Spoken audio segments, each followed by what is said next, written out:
Before we create more advanced designs, it's important to understand one of the most important design principles, the focal point.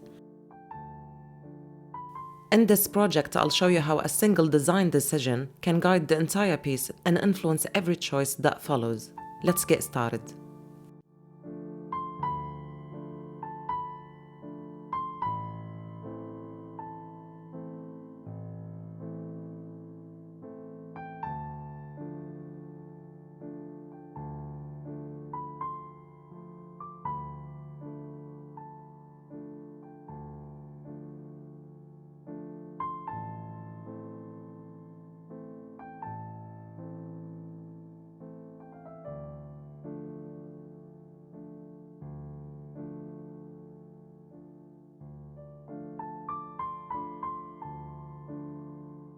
For this project, I wanted a soft, neutral base that wouldn't compete with the focal point. That's why I chose parchment.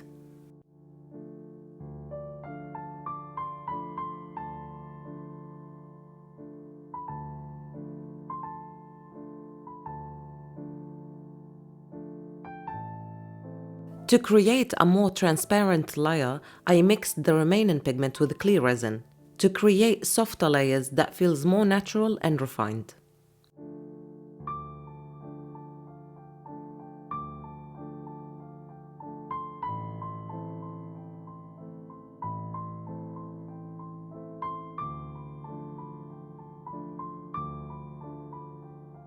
Rather than placing the crystal directly onto the surface, I'm using epoxy sand to help blend it into the design. This adds depth and creates a more natural transition around the focal point.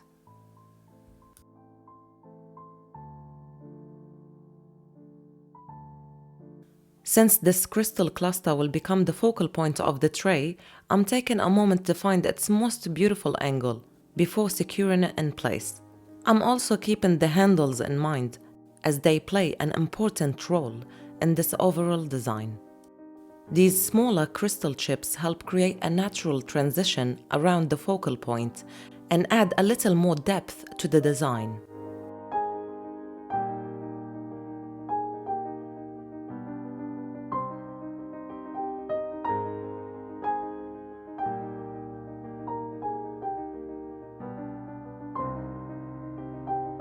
Since the crystal cluster is our focal point, I'm adding these lines to support it and bring the design out into the rest of the tray. But keep in mind that these elements shouldn't compete with the focal point, they should support it.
For the second layer, I'm using the same colors but in softer and more transparent concentrations. I still want some of the first layer to show through, as this helps create depth in the final piece.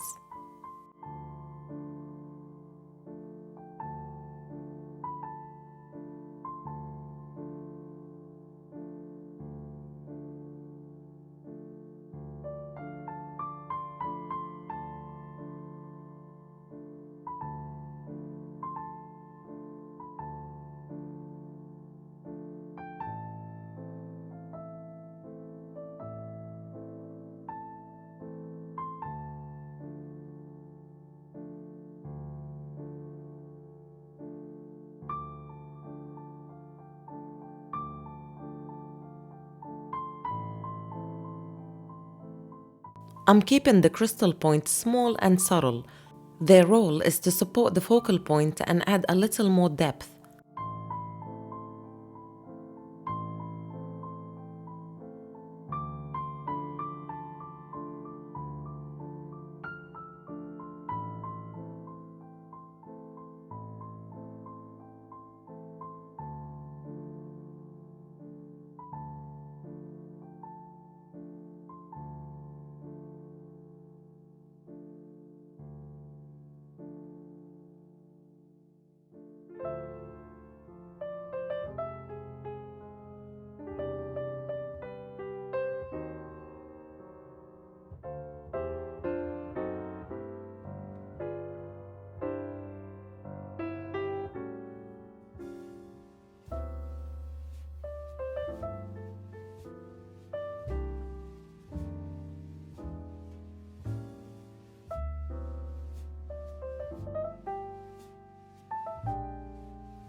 I'm gently softening these lines with a paper towel for a softer, more natural look.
I'm keeping the edging line thin and subtle. Its role is to complement the design and support the focal point, not compete with it.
Thank you for spending some time with me at Cedar Atelier. Until next time.